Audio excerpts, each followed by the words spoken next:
Good morning to you all. My name is Matt Birrell and thanks for joining what is the second SW Budget Forum. And indeed the second in 6 months, given our last budget was just in October last year. And a lot has gone on in those 6 months. Today, we've got a full lineup of experts to talk through last night's budget, which will be led by Catherine Birch of the ANZ. Catherine's role today will be to provide to us the ANZ's views on the themes from last night's budget. Similar to the last budget forum, we'll then start a deeper dive into some of the specific announcements.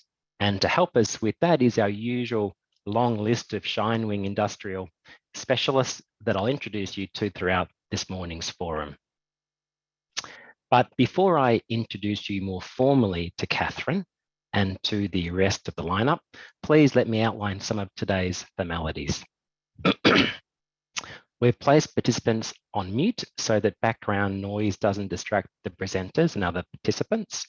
We again will have a Q&A functionality during the forum, and we very much hope that you will use it.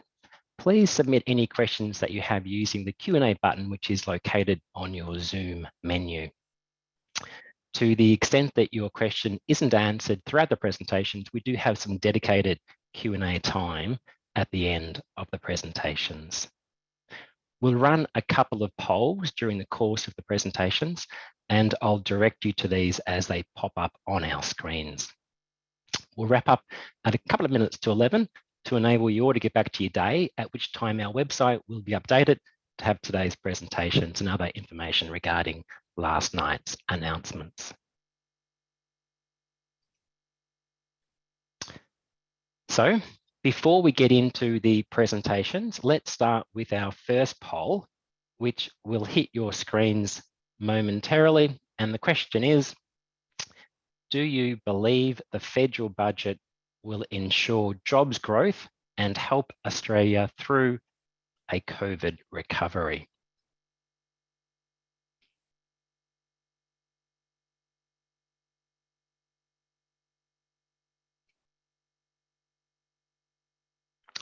So whilst you're answering that question, today's format will first begin with the big picture. We're again very fortunate to have a senior member of the ANZ economics team with us today in Catherine Birch. Catherine is a senior economist at ANZ Research, and she leads the ANZ's federal budget analysis team. She provides research, forecasts, and analysis on the labour market, business and infrastructure investment, ESG, and the broader Australian economy. Prior to joining ANZ, Catherine worked as a senior policy advisor for the big government. So Catherine, welcome. We're so pleased you could join us. You've now had a good 13 hours to study the announcements. What's your take on the themes and messages delivered last night? Thanks, Matt, and thanks for having me today. I will just say it's always a very exciting time for economists when the budget comes around, otherwise known as Economist Christmas. So it's been a very interesting 13 hours or so. We had expected quite an expansionary budget, another, as you would say, pandemic budget, but actually it was much more expansionary than we were expecting. So the budget contains a lot more additional spending than we had expected, which does create upside risk for the outlook. And that is, we think, intentional. It will also do little to dissuade the market from its expectations that the RBA is going to lift rates before 2024, which is the current calendar date that they expect. So as a consequence of the additional spending, the improvement in the fiscal deficit is also much less than we were previously expecting. So for example, the deficit in 24-25 is now projected to be $57 billion. So a full 50 billion more than we were expecting. And because of this, net debt will continue to rise quite quickly. So the additional spending means that there has been a significant upgrade to the economic outlook. But actually, if we look at the economic position we're in now, which is much better than we were expecting, even just at my EFO 5 months ago in December, but also those additional spending announcements, we actually think the outlook in the budget, so based on the Treasury's forecast, is actually quite conservative. So for example, they're forecasting the unemployment rate to fall to 4.5% by mid-2024. We actually expect to see an unemployment rate of 4.4% by the end of next year. So we're quite a bit more optimistic about the outlook, and we do think that there is upside risk. But this parameter conservatism, I guess you could call it, provides some scope for more spending if we get a budget before the next election, which is due by May next year. So the generous spending that we've seen, and actually the much more generous spending than we were expecting in this budget, may be a signal that the government does not expect to get another opportunity for a big budget spend before the election comes around. The government has said, and Treasurer Frydenberg was quite clear on this before the budget, they have shifted their plans for the timing of a return to fiscal repair. So previously, at last budget, they said we need to get the unemployment rate comfortably below 6% before we turn our attention to fiscal repair.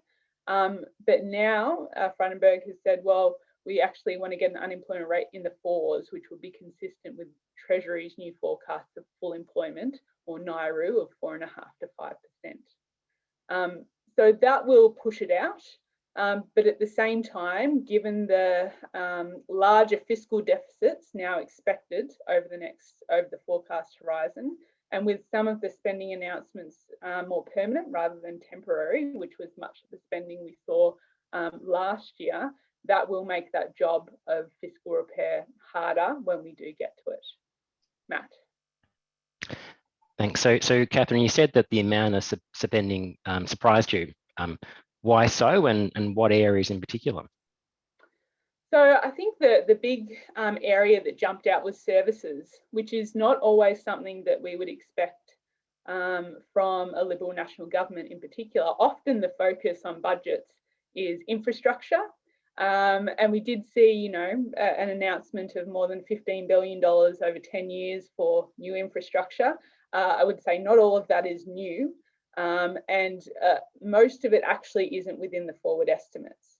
So if we look at the capital spend over the next 4 years, at the headline level, that's largely unchanged from what we saw in the previous budget.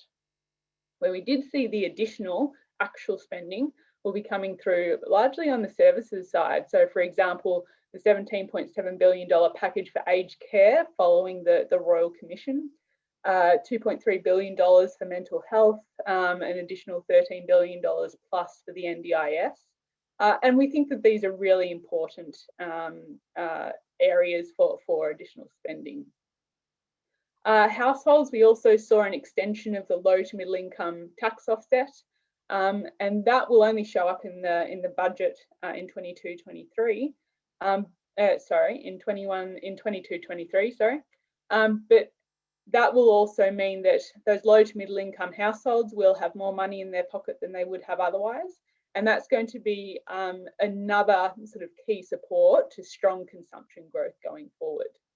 Finally, things like childcare have been quite important too. We did see that announcement beforehand of $1.7 billion for childcare, largely to increase the maximum subsidy for parents with more than one child. And that will likely have longer term benefits as well, particularly on the female participation side. So longer term benefits, not only on the economic side, but also to government revenue from that. So most participants on today's webinar are in business. What do you think are the key budget measures for businesses?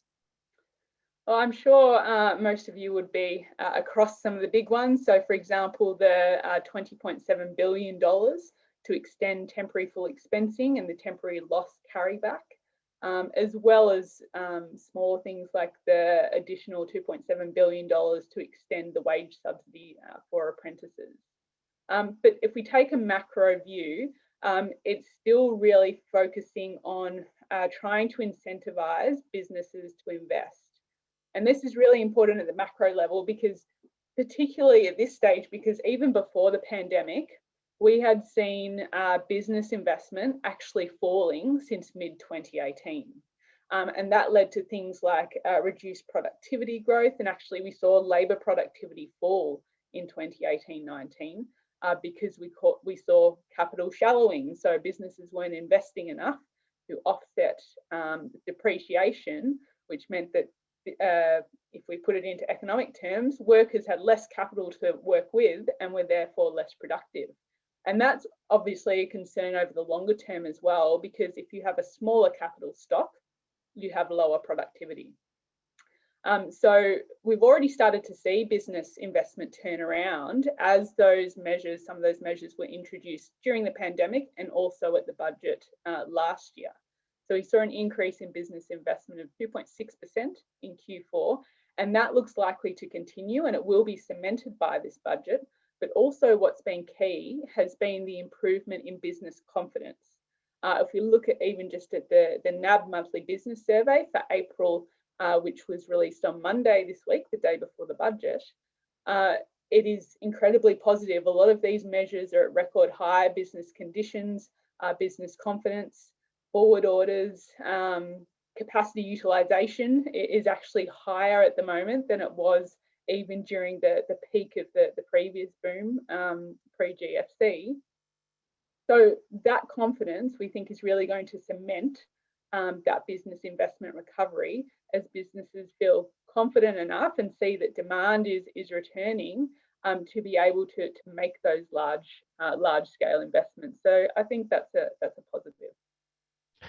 Interesting to see, Catherine, that the ANZ is looking at the NAB confidence survey as well. We certainly do. What about the broader outlook? What does the budget mean for the economic outlook in Australia? So we have seen a substantial improvement in the economic outlook across GDP, across the labour market. But at the same time, a lot of that improvement in the outlook has been because of the sharper than expected recovery that has already come through. So, for example, we've got a much lower unemployment rate than we were expecting. I think even at MyEFO in December, Treasury were forecasting an unemployment rate of 7.5% or 7.25% by the middle of this year. Now they're expecting 5.5%. So a lot of it is because of that improved base. But actually, and I think I noted this in my opening statement, given the additional spending, given the better economic position that we're in, we actually think some of the economic forecasts are pretty conservative. I've already said we're expecting the unemployment rate to fall a lot faster than what Treasury is expecting. We also think employment growth will be stronger as well, and we think that participation will continue to improve. One of the areas that this is really shown up quite clearly is that Treasury are expecting real wage growth for workers to actually be flat or falling over the next 4 years until 2024-25, which is quite an unusual scenario when you've got so much strength that's expected in the economy and so much fiscal support as well as monetary policy support as well. So, we've heard that the RBA wants to see wages growth above 3% sustainably before it can be sure that inflation will remain within its target band of 2 to 3%. And yet, if we look at the Treasury forecast, they're not expecting that wage growth will even get to 3% by the middle of this decade. They've got a forecast of 2.75% by mid-2025. So that's going to be, I think, a bit of a point of contention between this different view between the RBA and the government. As I said earlier, though, there is quite a bit of room for upgrade to the outlook. For example, in the budget, they did note that there is potentially upside risk for wage growth, particularly given some of the labour shortages that are being reported at the moment, with borders unlikely to be reopened until sometime in 2022. So with that sort of means that there's also upside risk, not only for the economy, but also for the budget balance too. if we actually have more people getting back into work and earning higher wages, that will be a positive for government revenue. And one of the things that often gets overlooked as well when we're looking at the forecast is that one of the reasons we're in such a much better position on the revenue side is because of iron ore prices where they are. But the budget always forecasts that iron ore price will come back to $55 per tonne. Currently pretty close to 200 at the moment. So there is upside risk from a number of measures to the government's fiscal position actually. Unusual having some conservative assumptions. There didn't seem to be a lot in last night's papers about reducing debt. Where does this leave government debt? Yeah, it's been quite a shift, particularly if we look at the focus of the current Liberal National Government on debt and returning to the budget to surplus before the pandemic. While the deficit we think will be only slightly better, and I've just realised I haven't even been going through the slides, so apologies for that.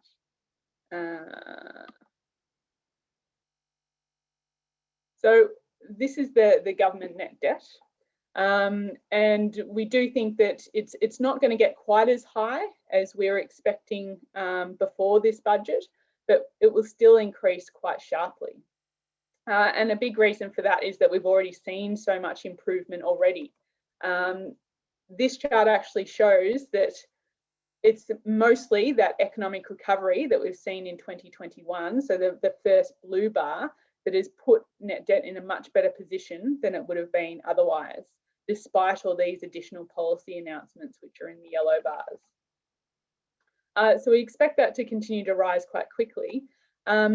If we look at the servicing side of it, I mean, a big question is, can we service this debt? And we very much can at the moment. So interest costs are still projected to be below 1% of GDP. So similar to what we're seeing in the housing market, where it's relatively cheap to actually service your mortgage, it's also relatively cheap for the government to service its debt at the moment.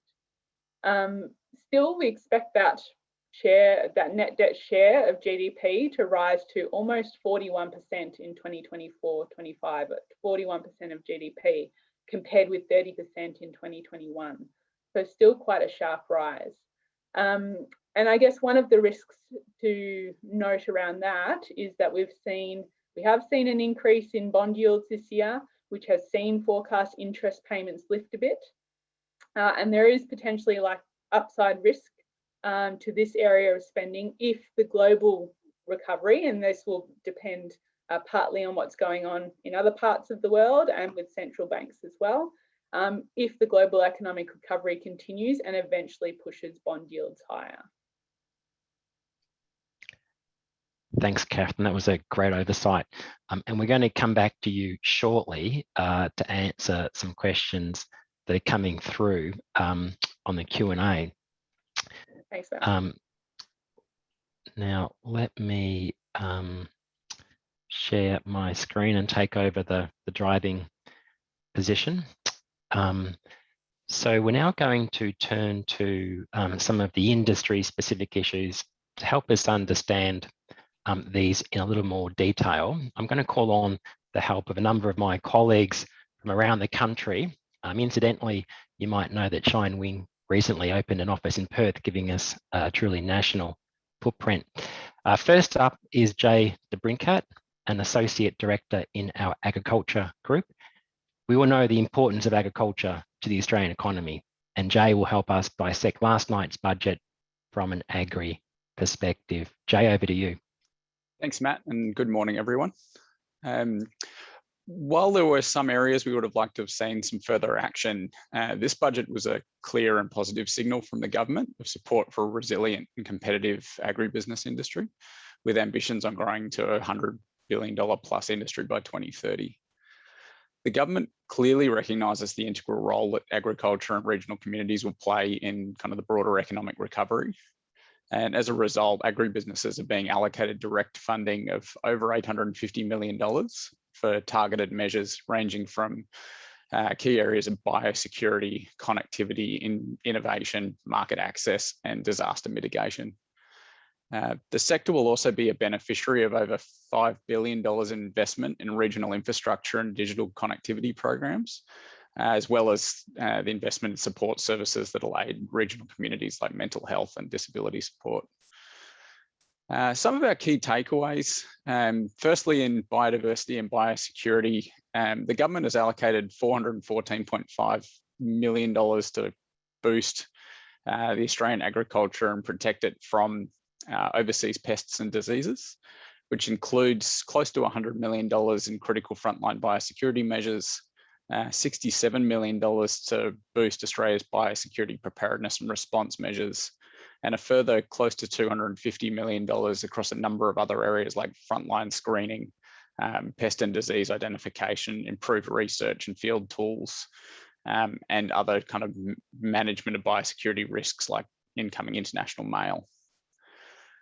On an infrastructure and regional communities perspective, agriculture will obviously be a massive beneficiary of the $5 billion of investment set aside for kind of freight and national road projects across every state and territory, which will address the cost of getting produce to farms, from farm to market through efficiencies in our road networks. There's also a $16.5 million fund being set aside to create a national freight data hub. The Building Better Regions Fund is being expanded with a 6th round of funding, allocating a further $256.5 million for shovel-ready infrastructure projects to create jobs and drive economic growth in regional communities. A further $85 million is being set aside for the Regional Connectivity Program to support delivery of reliable, affordable, and innovative digital services and technologies across regional and remote Australia, as well as an additional $68.5 million for targeted connectivity solutions in Northern Australia. While the general sentiment from the market that we're hearing is that the government could have gone further here, agribusinesses should indirectly benefit from the broader digital economy initiatives that were announced in the budget as well. And lastly, in the infrastructure and regional community space, there's an additional $6 million over a couple of years for the Rebuilding Regional Communities program to assist communities and community organisations and small businesses to recover from the impacts of COVID specifically. In innovation, about $35 million is being invested in agriculture innovation to help develop investment strategies around key priority areas, as well as supporting existing forestry innovation hubs and boosting the productivity of the fisheries industry. Market access has got quite a nice boost. There's been about $72.5 million set aside to support food and agricultural exporters to maintain, diversify and expand their export markets in a new program called the Agribusiness Expansion Initiative. $15 million is being set aside to enhance trade and market access, $9 million to help farmers to gain improved access to safe and efficient agriculture and veterinary chemicals, and $5 million for projects aimed at improving transparency within kind of supermarket supply chains. The agricultural workforce is an area we think they could have gone a bit further. $25.5 million has been set aside to create new programs to attract Australians to agricultural industry, with a focus being primarily on school leavers and young people. There's additional flexibility being implemented in the temporary and student visa holders to drive them to go and work in the agriculture sector. And the agriculture industry will be a beneficiary of some of the other announcements around apprenticeships and training. But it would have been nice to see them try at least to address the problem of sourcing seasonal workforces a little bit more. In terms of water infrastructure, farmers are being allocated $250 million to assist with establishing small-scale water infrastructure and to fund the development of new dams and irrigation projects, along with an additional $25 million to extend on-farm emergency water infrastructure rebate schemes. The Future Drought Fund has been extended with an additional $172.5 million to secure continuous funding for drought resilience initiatives to help Australian farms and communities prepare for the impacts of future droughts. Relevant tax measures. So some of this will be covered by some of the other speakers, but just as an overview, the temporary full expensing measures and loss carryback measures will both benefit the agriculture industry.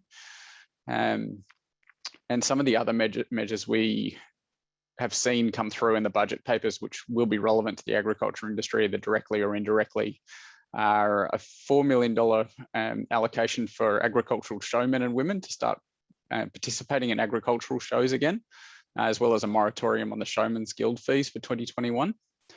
Tax support for the small brewers and distillers, which will be talked about later. An income tax exemption has been granted for qualifying grants made to primary producers and small businesses affected by storms and floods. And lastly, kind of more for our foreign investors looking to invest in Australian agribusiness, the ATO will have a new early engagement concierge service to help streamline guidance and rulings to expedite inbound investment. From an opportunities perspective, probably the lowest hanging fruit in the budget for most agribusinesses will be around the temporary full expensing measures, giving a time for a kind of a more measured approach to business investment. This will give businesses time to do kind of proper planning around their CapEx spend. Now they've got kind of 2 full financial years to plan out. But otherwise, the breadth of announcements provides a range of opportunities for agribusinesses to improve efficiencies, build resilience, and enhance their global and domestic competitiveness. We would have liked to have seen more to address the lack of seasonal workers and a deeper investment in regional digital infrastructure. But overall, we think the agribusiness industry should be relatively happy with the support that the government is signalling to the sector. Thank you very much, and back to you, Matt. Thanks, Jay. And who can't be happy with bringing back the regional show, yeah? So 4 out of 5 stars is pretty good. Our next presenter, Matt Oakey, is a partner in our business advisory group. Matt will talk through what last night's budget meant or means for individuals and small and medium businesses. Matt, over to you. Thanks, Matt. Last night's budget had a few things in it for individuals and small and medium businesses. The first slide I wanted to look at is in regards to superannuation. And prior to last night's budget, there were some announcements that were made, including that the $450 super contributions threshold will be scrapped. So that means that where an employee earns less than $450 per calendar month with an employer, they will now qualify for the super guarantee. This was targeted to hopefully close some of the gender gap that women face with lower superannuation balances. However, that being said, one of the missed opportunities we thought in the budget last night was paying super guarantee on parental leave, which would have helped further close that gender gap for superannuation. I should also note that there is a legislated change for super guarantee from 1 July 2021, where it will increase to 10%. There was no mention of any change in that. So we expect that the rate will go from 9.5% to 10% as of 1 July. There were further changes to the downsizers contribution, or as I like to call it, helping to move your adult children out of home. From 1 July 2022, the age to qualify for this will reduce from 65 to 60. This means an individual can contribute up to $300,000 to super, or a couple $600,000 to super from the sale of the family home. The other interesting change last night in terms of superannuation was the work test. So from July 2022, the work test for individuals aged between 67 and 74 will be scrapped, meaning they don't need to do the work 40 hours in a 30-day period to make non-concessional or salary sacrifice contributions into their superannuation funds. It'll also mean they'll be able to access the bring forward arrangements. That is, where you have a non-concessional contribution, you can potentially contribute up to 3 times that. Now, all of this is subject to the relevant contribution caps and your superannuation balance. I should note, at the moment, it is only legislated up to the age of 65, but currently the government allows this up to 67 through regulations for the current financial year. One of the other items in superannuation was some legacy product conversions. Now, I know we have a handful of clients with these type of products, but these conversion of market-linked pensions or life expectancy pensions may be rolled back now, and you may be able to put this into a normal allocated pension. But I'd strongly recommend before you did any action on this that you spoke to your financial advisor in our wealth team to get the right advice about whether this potential change in the legislation will suit you. Moving on to small business on the next slide. As Jay mentioned, there has been some extension to previous announcements from the last budget, including the temporary full expensing of depreciable assets. Now, although I do have it under small business, it's for eligible businesses with aggregated annual turnover up to $5 billion. So effectively, assets acquired between budget night on the 6th of October last year and first used or installed ready for use by the 30th of June 2023 now can be fully expensed for tax purposes. In the same manner, they've now extended the tax temporary loss carryback. So this will now go through to the year ended 30 June 2023. Again, it's for companies with aggregated turnover of up to $5 billion can now access tax losses and apply them to earlier tax years back to 2018-19. One of the items that was again mentioned prior to the budget was the ability for the small businesses with turnover of less than $10 million to access the administration's appeals tribunal to pause or modify debt recovery. So this is a big win for small business. So rather than having to go through the court system and expend a significant amount of money and have delays in negotiating debt with the ATO, you can now apply to the administration's appeals tribunal. These powers will be available and will commence after the royal assent of this legislation. So we don't exactly know the start date for this, but that is a good win for small business. And finally, in terms of business, taxpayers will now be able to self-assess the effective lives of certain intangible assets for tax purposes rather than relying on the statutory rates. So these type of intangible assets will include patents, registered designs, copyrights, in-house software licenses, and telecommunication sites, access rights. So again, giving you some more flexibility with the way you deal with your intangibles for tax purposes.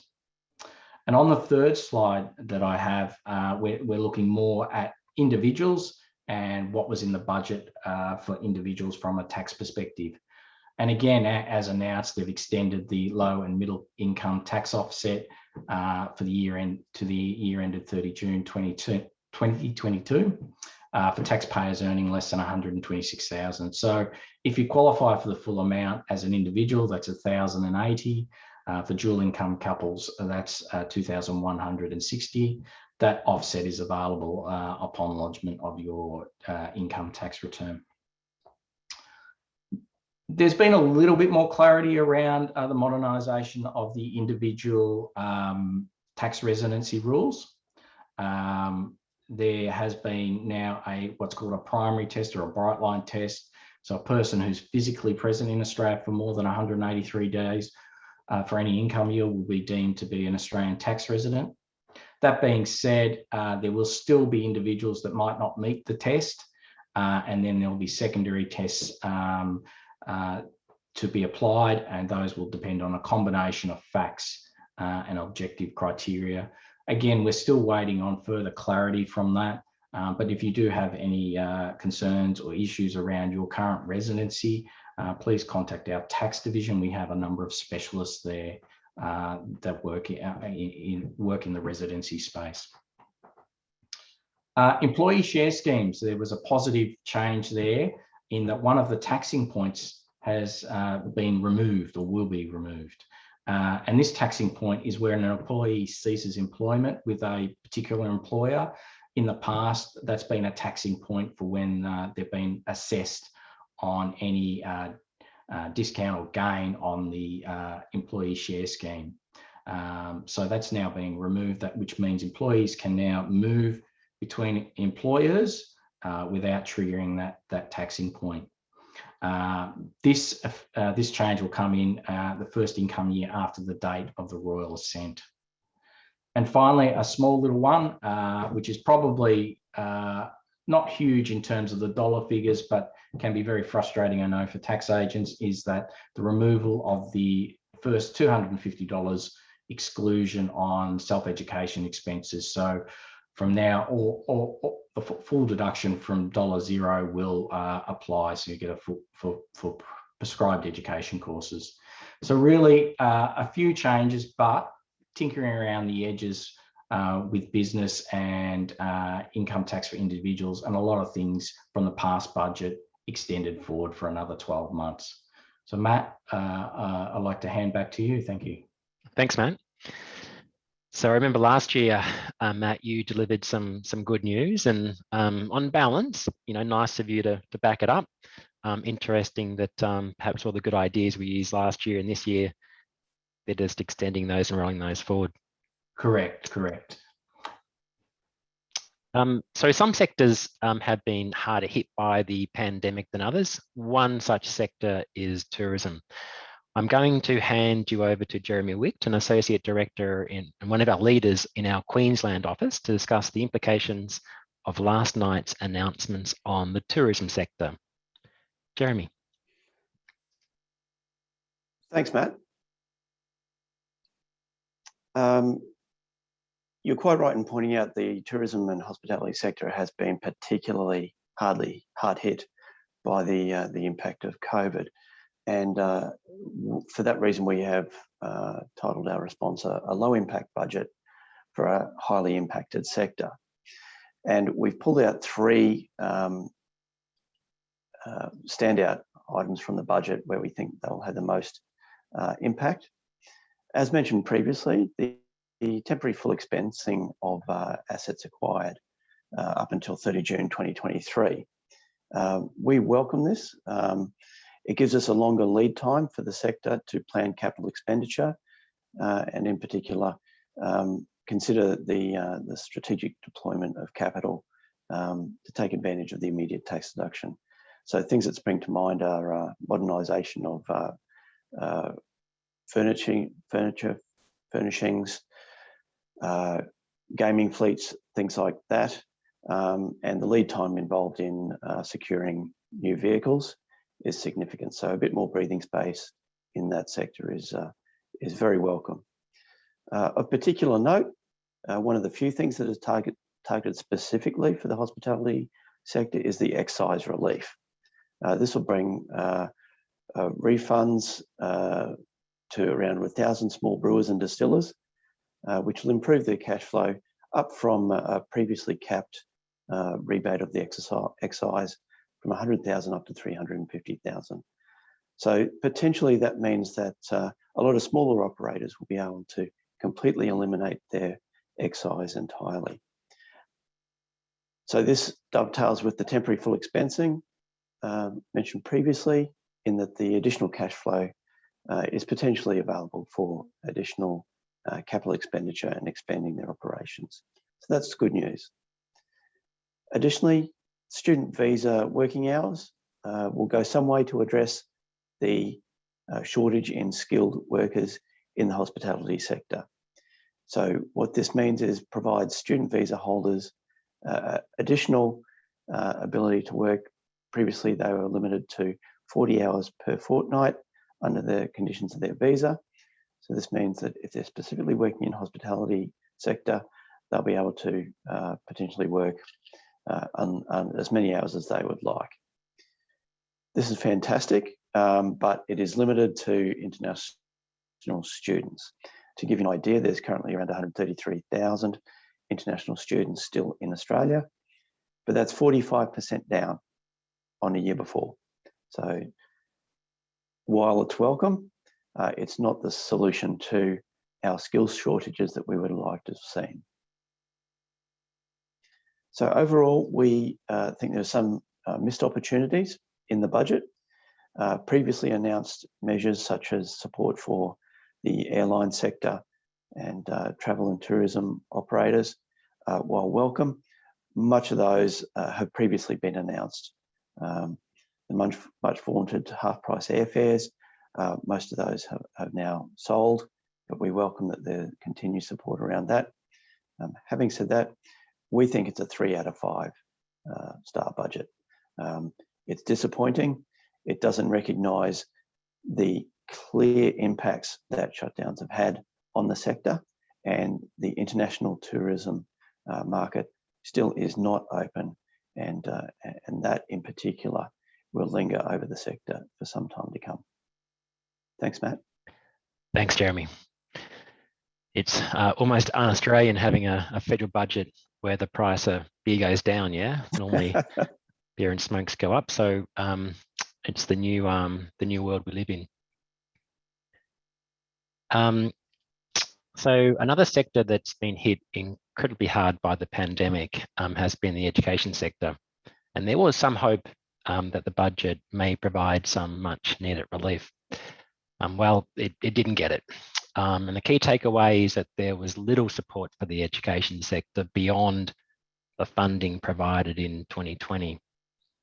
Disappointingly for the sector, there was no commitment given to the reopening of the borders before mid-2022, which will clearly have an impact on the 2022 student enrolments, which happened at the start of the year, obviously.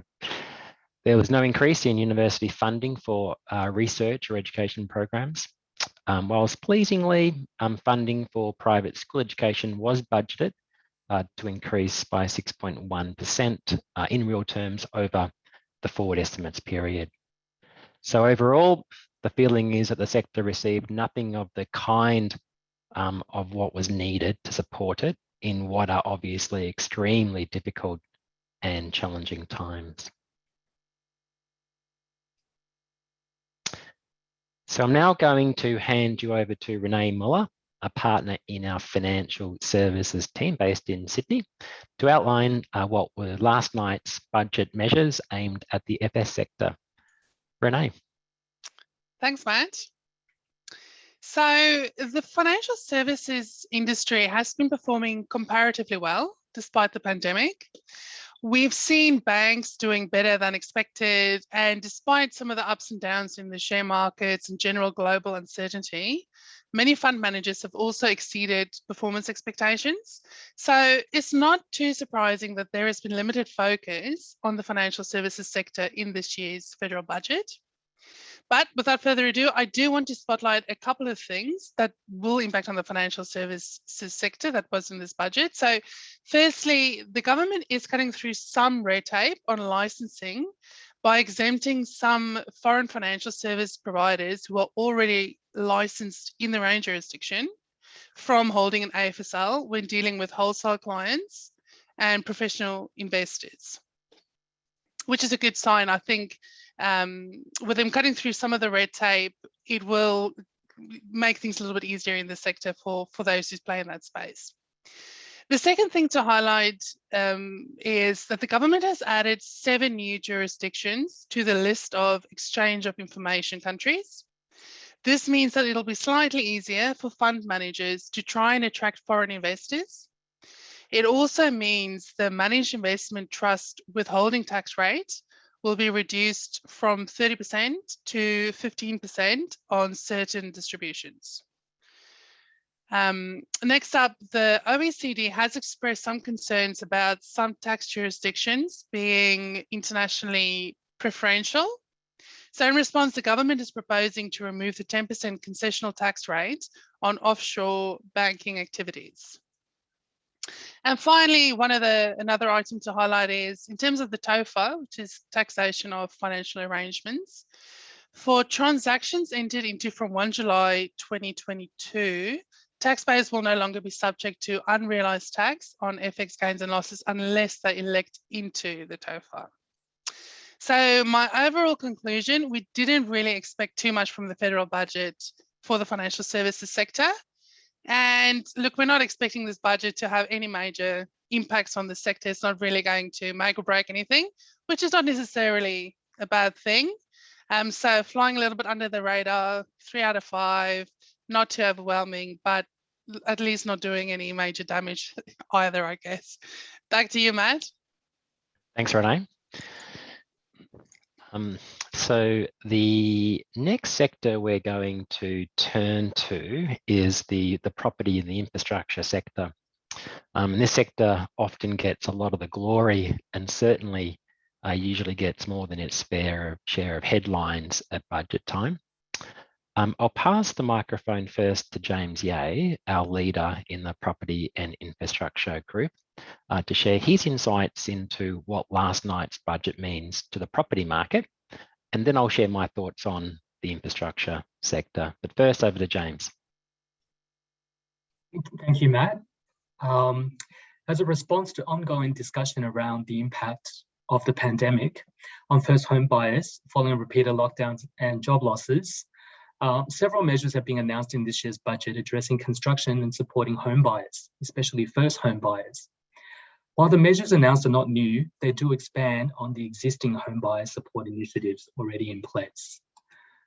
So at a high level, 782.1 mil is budgeted over 4 years from the 21-22 financial year to increase home ownership, support jobs, and in the residential construction sector, and also enhance housing data. The first key home buyer initiatives include the First Home Loan Deposit Scheme, where the government has committed to an additional 10,000 new home guarantees for first home buyers to build or purchase homes with as little as a 5% deposit. The new home guarantee scheme does not apply to existing homes, which may limit the opportunities for first home buyers in metro or more built-up areas. A further 10,000 places have been created under the Family Home Guarantee Scheme to support single parents with dependents with as little as a 2% deposit. The Family Home Guarantee actually applies to both new and existing homes and isn't just limited to first home buyers. In respect of construction, the Home Builder Program, which we covered in our previous sessions, provides a 25,000 grant to motivate people to build new homes or make significant renovations to existing homes, has been extended so that the construction commencement time is now 18 months from the signing of the contract instead of 6 months.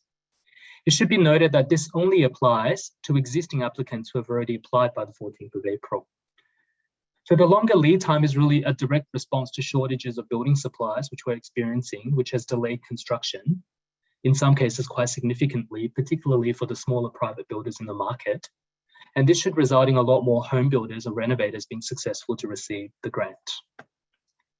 Some other home buyer support initiatives announced include the downsizer contributions into super that Matt spoke of before.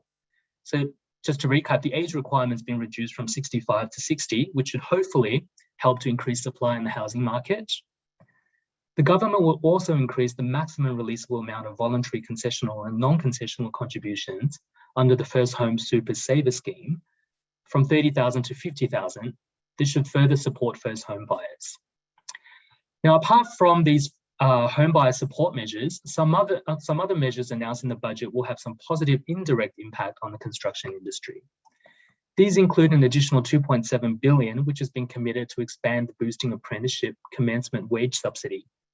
So this subsidy is targeted at boosting apprenticeships and will allow eligible businesses to be reimbursed up to 50% of an apprentice or trainee's wage of up to 7,000 per quarter for 12 months. In addition, 5,000 additional gateway service places and in-training support services will be created to encourage and support more women commencing in non-traditional trade occupations. As mentioned by both Matt and Jeremy before, for constructors and civil contractors, the extension of the instant asset write-off until 30 June 2023 should create an opportunity for reinvestment and upgrading of plant and equipment based on a surge in recent demand and certainty in the market. This measure also creates an opportunity for those seeking to do office and retail fit-outs, and I know we've had a question around that, And in turn, this would generate more activity for constructors who play in this space. And particularly for small SMEs with an aggregated turnover up to 50 mil, both new and secondhand assets should also qualify for this write-off. Okay, so to answer the question, did the budget put the spotlight on what the property and construction industry wanted? I have to say, from a macro sort of overall perspective, relatively little has been targeted specifically at the property and construction sector. While there are no specific tax measures directly impacting this sector, I guess all industries should benefit from the various general tax relief and incentives such as the instant asset write-off extension. I think the upcoming state budgets, and we've got the Victorian one coming up next Thursday, may have more direct implications for the property and construction sectors. As a general observation, the question still remains whether these expanded home buyer support initiatives announced in the federal budget will do enough to support general housing affordability, particularly in a market where we currently have high pandemic housing prices. Okay, so back to you, Matt. Thanks, James. So I should also add, if people do have questions they would like to ask, please jump onto the Q&A function there on your menu and send them through. We're hoping to have a good 10-15 minutes of Q&A time in which to answer your questions. So from an infrastructure perspective, the big announcement, of course, was the $15.2 billion of infrastructure spend over the next 10 years. And like always, some states have done better than others. The additional $15.2 billion needs to be read in conjunction with the past announcements of the 100 mil, for example, in terms of the total infrastructure commitments and the total spend. You can see by that first pie graph that Vic, New South Wales and South Australia have taken most of the pie, as you'd probably expect. Victoria has been allocated around $3 billion, and $2 billion of this relates to the Melbourne intermodal freight terminal, which will be based either at Truganina in the west or Beveridge in the north. This terminal is required for the future, the inland rail line, which is the Brisbane to Melbourne freight line. And these trains use they double stack the containers on top of each other. And there's no currently existing terminal in Melbourne that can deal with that. So the $2 billion would pay for the terminal, the land, and the various warehouses that would be required. There's in Victoria another $380 million earmarked for the Pakenham Roads upgrade. South Australia has been allocated around $3.2 billion, which predominantly relates to the North-South Road Corridor project, which is a large project in SA. Whilst New South Wales has been allocated around $3.3 billion, which all effectively relates to road projects, including a $2 billion Greater Western Highway upgrade just over the Blue Mountains down to Lithgow. You can see from that next graph on top there that the road projects get most of the money, with some 90% of announcements relating to road projects. The two graphs at the bottom of the page probably tell the real story, at least the real story for a cynic. And Catherine also mentioned this in terms of the projects where the funding has actually been included in the forward estimates. And you'll see that some 54% of the 15.2 has not actually been taken into account in those 4-year forward estimates. So this spending simply doesn't show up in the budget numbers. The story gets even more interesting when you break down the projects that have been funded by state and territory. And you'll see that, for example, Victoria is receiving just $400 million of new funding for projects over the next 4 years. For example, the bulk of the $2 billion relating to the intermodal freight terminal, it's not in the forward estimate. So what that means is it's going to happen 5 years to 10 years, not in the next 4 years. So whereas 15.2 might be a great headline figure, the real figure that will be spent over the next 4 years is something far less than that. And indeed in Victoria, it's only 400 million. So the true impact of that spend on creating jobs and opportunities needs to be viewed with that lens. So for this reason, we acknowledge the big announcements. We'd probably have preferred to see some commitments to more immediate spending and potentially some new initiatives aimed at housing affordability.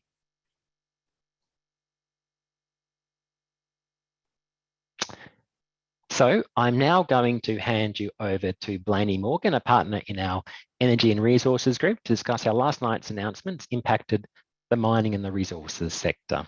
Blaney. Thanks, Matt. Good morning, everyone. There were many measures within the budget that will help the energy and resources sector. As Catherine mentioned earlier, the budget is underpinned by the high iron ore price. If prices hold up, this should continue in the mid-year update and the 2022 budget. For reference, the current price is around $220 per tonne. Industry forecasters are predicting long-term prices that are closer to $100 per tonne. By contrast, the budget is expecting iron ore to drop to $55 by March 2022. Some of the associated spending will help with constraints that resource companies are facing. This is particularly true for the funding of training and apprenticeships. It's a long-term solution to the issues with border closures and restrictions both between states and internationally. Hopefully, this will mitigate some of the issues we are seeing with our clients finding it hard to get qualified people in Western Australia. The extension of the asset write-off provisions will assist some areas that have fast turnarounds for capital expenditure, such as solar farms. However, this will have less impact on long life projects that are more common for minerals, oil, gas, energy and associated infrastructure projects. The government is making many large investments over an extended period to facilitate the transition of Australia's economy to a carbon neutral position. This investment is principally into new technologies such as hydrogen storage and carbon capture. There are limited measures to encourage renewables investment, which will compound the difficulties this area is facing with the current low prices on energy markets. Industrial emitters will now be able to apply for carbon abatement projects, which will also support Australia moving towards a carbon neutral economy. The electricity sector is going to have more regulation, with significant funding being provided to the Australian Energy Regulator. The electricity gentailers have been significantly impacted by the default offer requirements over the last 12 to 24 months. And this funding foreshadows more regulation of returns for the power market, which may have a similar impact as those default offer requirements. However, this could assist consumers with lower bills. My final point is around the levy for offshore oil producers to decommission and rehabilitate the Laminaria and Coralia oil fields. It's quite hard to say those ones. This may be a precedent for future funding of rehabilitation requirements, but in this budget, it did not extend to other projects which the government has committed to rehabilitate, such as Rum Jungle in the Northern Territory. So overall, we rated it 4 out of 5 stars. There are some bits missing, but overall, it's a reasonable position for energy and resources. And I'll pass it back over to Matt. Thanks, Blaney. So people are sending through some questions, which is terrific. And also the team has been busily answering questions throughout today's session. So please, if you would like a response from one of our experts, please also send in your questions. So before we get to our Q&A segment, we have time for one more poll, which should be hitting your screens. There we go. And the question is, how important is the opening of the Australian borders to the sustained success of your business? So we've heard throughout today's presentations that borders aren't likely to open prior to mid-2022. How much will this be a factor in the success of your business? No doubt the education and tourism sectors will feel that pain more.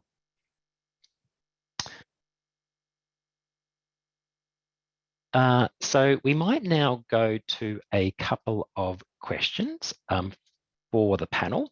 I'm just looking at the Q&A function now. And the first one that I'm seeing here looks like one for Catherine. So I'm going to put you on notice right now, Catherine. What is Shine Wing's view? That should be what is SW's view on the stimulus for the aged care sector. Is it a quick fix or does it require further consideration of structural reform of the sector? Catherine, I'm going to throw that one to you with some thoughts or views. Look, it is a good start. 17.7 billion over, I think it was 4 or 5 years. I think if we look at the Royal Commission into aged care and what the recommendations from that, to be able to fulfill all that, the estimates are that it will cost around 10 billion per annum, rather than that would be an average of what, 4 or 5 billion per annum, based on what's been announced in the budget. So it's a start, but it won't have, it won't be able to fully deliver the recommendations of the Royal Commission. And there will be still a lot of work to be done on that, on reforming the sector, on making sure, for example, that conditions working in the sector are adequate. I mean, we've seen a bit of talk about, you know, aged care being one of the sectors where they'll be looking to get skilled migration flowing right back into filling those jobs. But I think one of the questions we also need to ask ourselves is that if we want to get the right people into these jobs, whether they're skilled migrants or whether they're already in Australia, then we need to make sure that the conditions and the wages that they are paid enable them to do the work well, and mean that we're going to get quality people into those jobs. Thanks, Catherine. Another one coming through here relates to the property sector. James, I'm going to put you on notice for this one. With property, could you please clarify if there is some relief or subsidy for extensive renovations to investment properties? Unfortunately, there's not anything that's really announced in this budget. The home builder grant, which does apply to renovations, significant renovations, but unfortunately only applies to the property that you live in, so your primary place of residence, and it doesn't apply to investment properties. Apart from that, there's probably not much else in terms of doing a renovation for your investment property, apart from the general sort of things that you get in terms of depreciation, benefits, and potentially capital allowance measures. But unfortunately, there's nothing else that I can think of. Happy to see if anyone else has any other things to add.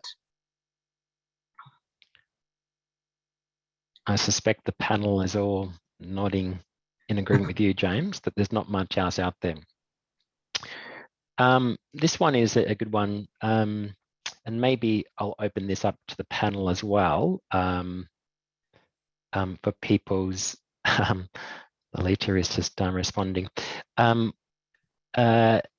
you think the economic impact of no international students across the broader economy is understood and appreciated?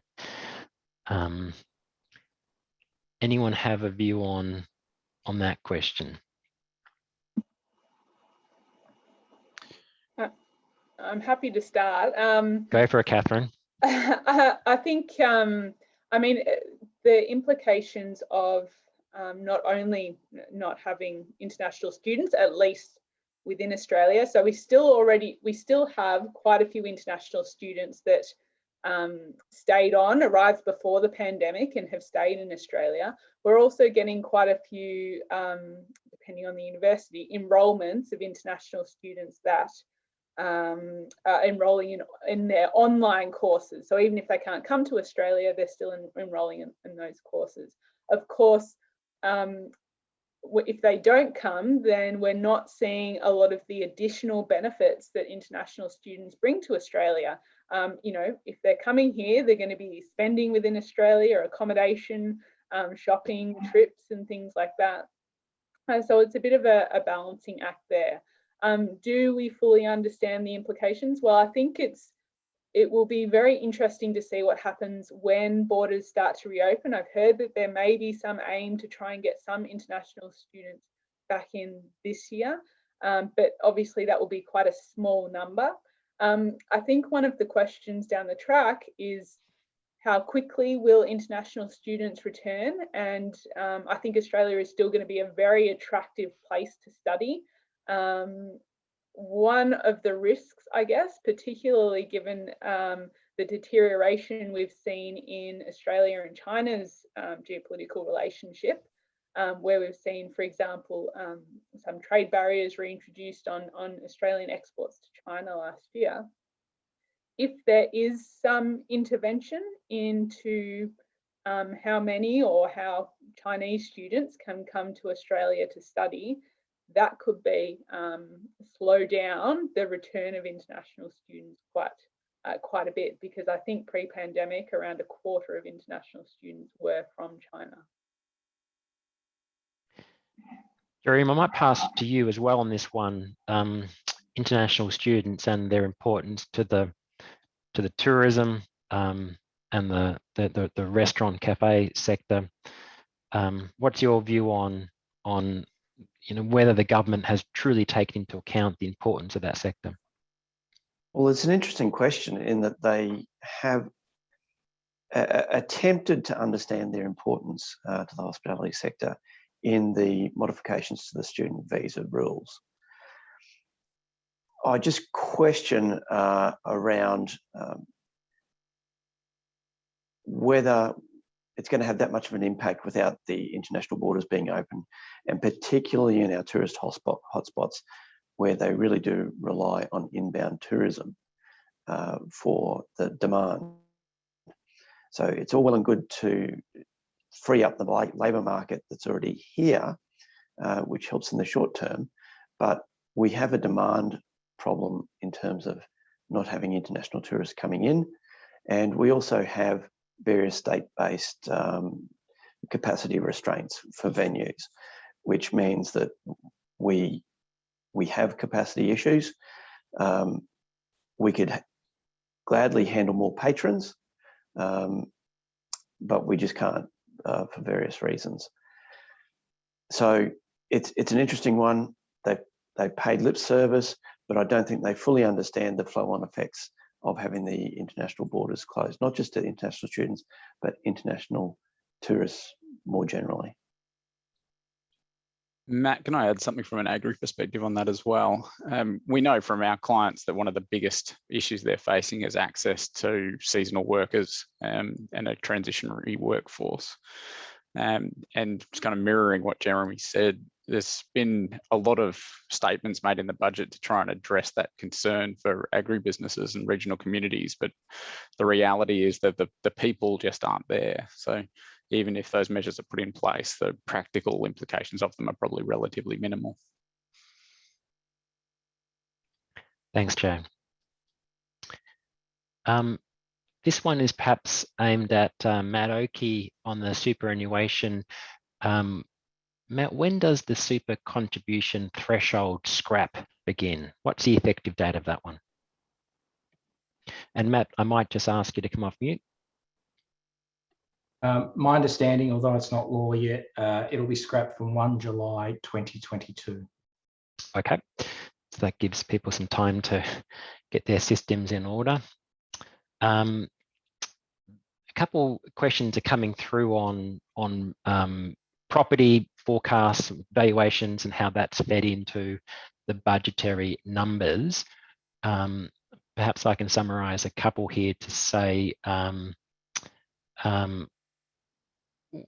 property prices expected to drop? Is the increase in sale prices of properties factored into the inflation numbers or any of the budgetary numbers?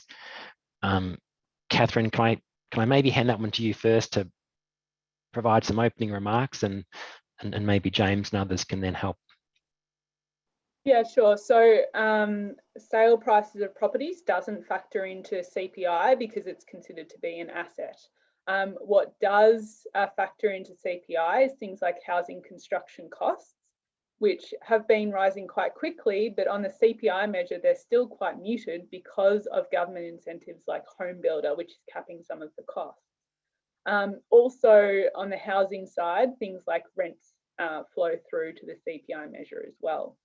We're expecting that residential property prices will rise by between 15 to 20% through 2021 across the capital cities on average, and actually we're already up 7% to April. So we expect to see price growth continue, but slow a bit. And government incentives are definitely part of that, particularly supporting first home buyers into the market, which have really driven a lot of the demand so far, but also things like the very low rates, particularly the very low fixed rates, which are improving borrowing capacity and really encouraging a lot of people into the market as well. It's fascinating, Catherine, that this time last year, most were forecasting quite sharp drops in property prices. So I guess things can change quickly. But the ANZ is forecasting sharp increases now.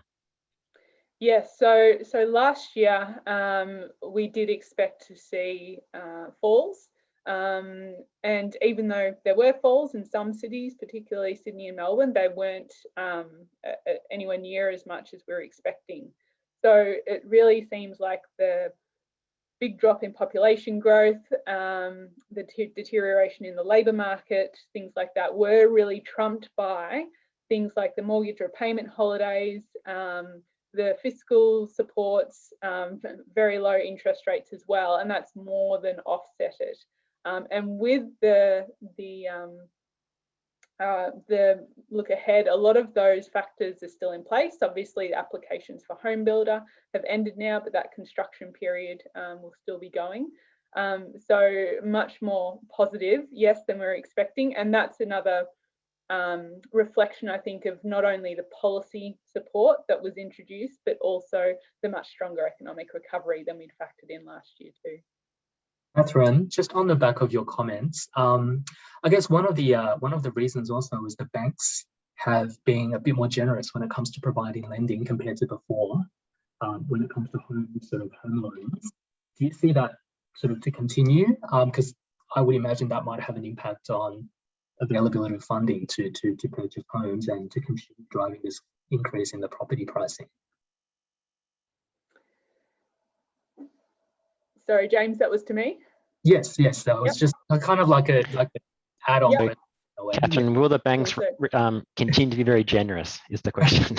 Yeah, so to summarise. I mean, there has been talk about easing responsible lending standards and things like that. But at the same time, we have seen the RBA and the Council of Financial Regulators, of which it is part, noting that they are watching lending standards very carefully. At the moment, lending standards are still pretty good. They have come down a little bit, partly because there have been so many first home buyers in the market, so they usually have a higher debt to income ratio, for example.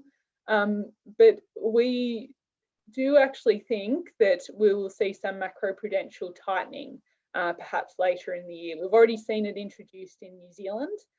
We think it'll be brought into Australia, perhaps not as sharply, but towards the end of this year. But it won't be focused on containing housing prices. I mean, really, the RBA wants to see housing prices rise because then, people feel more wealthy and they go out and spend more, which stimulates the economy. But it will be more ensuring that financial stability side and managing any risks around that. So we think that it will be more focused, if macroprudential tightening happens, it will be more focused on lending standards, particularly debt to income ratio.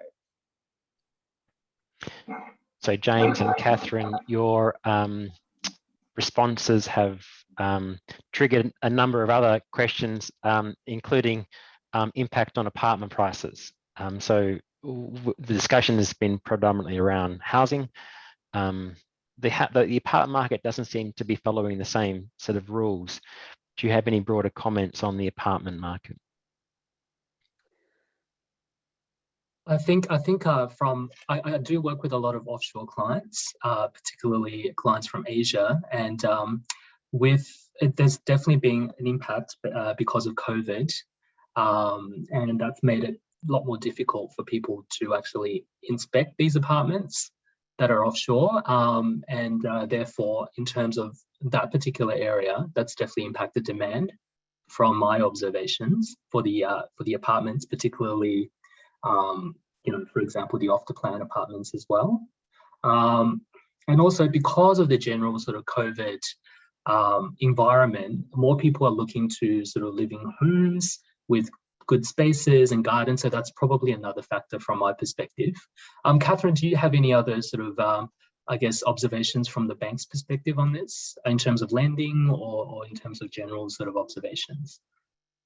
Yeah, I think one thing to note is that a lot of the fiscal incentives in particular are more directed towards detached housing than to apartments. So for example, home builder, you're much easier to get an application and be able to start construction of a home within the period if it's your own detached house rather than relying on an apartment building. But the other thing is that we saw the investor market get hit a lot harder last year. And obviously units are a much higher concentration of the investor market than of the owner-occupier market.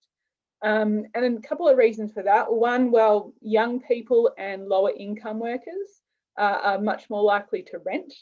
And they were the ones that lost most of the jobs last year. So that hit the apartment market. Also, again, international students tend to live in apartments more. New migrants to Australia generally start living in apartments more as well, temporary skilled workers, some of which went home. So that's a big reason why we saw that much bigger hit to the investor market. One thing to note is that we're starting to see things turn around for investor financing and loan commitments as well. So it does seem like the first big drive has been in the detached housing market with owner occupiers. But now that prices are starting to come up, as well as we've got a bit more of a positive economic outlook, labour market is doing better. So it does look like investors are starting to dip their toe back into the market and look at investing, particularly when we're still going to be in quite a low rate environment for some time. And you put your money in the bank at the moment, you're not going to get much of a return, particularly in real terms. Where do Australians tend to look? Property. And Catherine, that's pretty consistent with the questions coming through.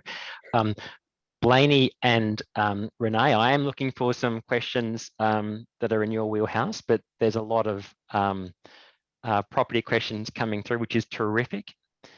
Matt, I might just hand back to you. There are also a number of superannuation questions coming through, including a question on the lift of the superannuation guarantee rate. What's happening with the increase in the rate? Thanks, Matt. So there was nothing in the budget that changed the current legislation, and it's legislated that from 1 July 2021 that the super guarantee rate will rise from 9.5% to 10%. So as it is, that stands, that current legislation. Thanks, Matt. Perhaps there's one more to Catherine. Catherine, you'll need a drink of water afterwards. We briefly mentioned this in your presentation on the government debt side. So what's the shorter and longer term impacts of the increase in government debt and the delay in addressing it? Yeah. So I think in the short term, most economists were very happy to not be really concerned about the amount of debt that was being taken on. Most of us, I think, are quite happy that we're not seeing support wound back too quickly. And that's a lesson that has been learned post GFC. in Australia, but even more so in some countries overseas, where we saw, for example, in Europe, the austerity measures introduced, which actually, didn't really help because there was a longer stagnation in their economies. The labour market, I mean, there are some European labour markets where the unemployment rate is still well above where it was pre-GFC. And if you're not getting that economic recovery, well, then you're weighing on potential government revenue. So that balance doesn't really work. If you're thinking about winding back government spending, you're only thinking about one side of the scale. Of course, as I said, the budget announced last night was actually more expansionary than we thought. So we will see, for example, larger fiscal deficits from 22-23 to 24-25 than we were previously expecting, even with that better economic recovery. The government has said that once the unemployment rate is in the 4s, lower than it previously said, and the economy is looking good, then it will start to shift its focus to fiscal repair. Now, essentially, if we look at it in broad categories, there are two things that it can really look at to try and move towards that. One is raising taxes, which is not something that it's not something that you would expect from the current government. They're very much about no tax increases. So the other option is cutting spending. Now, we haven't seen, or there have only been some, pretty minor cuts on some spending items in the budget that was announced last night. So that's something that I guess will start to come through more clearly, perhaps after the next election. I wouldn't be expecting, if we do see another budget before the election due either later this year or next year, you're not going to really expect to see big spending cuts going into an election. That's not the smartest thing from the political side. So it may be after that that if the government starts to focus more on that side, that we'll start to see more of those coming through. And then it will really depend on what areas the spending cuts will be concentrated in. And Catherine, I imagine government is just like business investment, whereby if you're investing into long-term infrastructure, for example, there's 115 billion of investment occurring, providing that infrastructure is productive, makes sense, is logical. It's not a bridge to Tasmania. As long as it's productive, then having debt against that asset isn't necessarily a bad thing. Exactly. So those longer term productivity gains that you can reap when you invest in some of those productive infrastructures now mean that your GDP is going to rise more quickly than it would otherwise, which means that your debt to GDP ratio will come down more quickly. And that's the most important thing. One thing I would note is that, we talk a lot about infrastructure, but we have to think it's not only physical infrastructure either. So we obviously had the policy announced on digital infrastructure yesterday, but also it's also the services infrastructure. So some of the less tangible infrastructure as well. There was a report done a few years ago by the Productivity Commission that pointed out, well, actually, our Australian economy has shifted much more towards services than from, primary industries like mining and agriculture and things like that, manufacturing, for example. So we really have to invest in our people as well to be able to engineer some of those productivity gains. And so that's why I think investing on some of the services side this time, some of the longer term plans around, for example, childcare, and it's a start, there's more to do, but we'll have longer term participation and productivity benefits that will help to bring down or bring the fiscal balance back towards where the government would like it to be. Thank you, Catherine. Does anyone else on the panel have any other comments they'd like to make?